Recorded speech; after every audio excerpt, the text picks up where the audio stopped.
మాజీ CM Jagan birthday కార్యక్రమంలో రెండు వర్గాల మధ్య విభేదాలు రచ్చకెక్కాయి. సత్యసాయి జిల్లా సోమందేపల్లిలో మాజీ మంత్రి ఉషశ్రీ భర్త చరణ్ రెడ్డి ఆధ్వర్యంలో జగన్ బర్త్డే నిర్వహించారు. అయితే వేరువేరుగా నిర్వహించాలని రెండు వర్గాలు నినాదాలు చేస్తూ పోటీపడ్డారు. నాయకుల మధ్య విభేదాలు ఉంటే ఇలాంటి కార్యక్రమాలకు గ్రామీణ ప్రాంతాల నుంచి తాము వచ్చేది లేదు అంటూ కార్యకర్తలు తేల్చి చెప్పారు.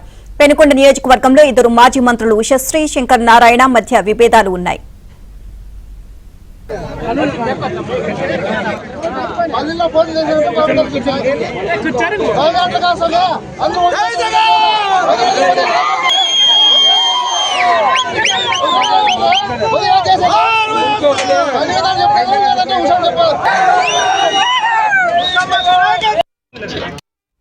మాజీ మంత్రి ఉషశ్రీ భర్త చరణ్ రెడ్డి ఆధ్వర్యంలో జగన్ బర్త్డే నిర్వహించారు. అయితే వేరువేరుగా నిర్వహించాలని రెండు వర్గాలు నినాదాలు చేస్తూ పోటీపడ్డారు. నాయకుల మధ్య విభేదాలు ఉంటే ఇలాంటి కార్యక్రమాలకు గ్రామీణ ప్రాంతాల నుంచి తాము వచ్చేది లేదు అంటూ కార్యకర్తలు తేల్చి చెప్పారు. పెనుకొండ నియోజకవర్గంలో ఇద్దరు మాజీ మంత్రులు ఉషశ్రీ శంకర్ నారాయణ మధ్య విభేదాలు ఉన్నాయి.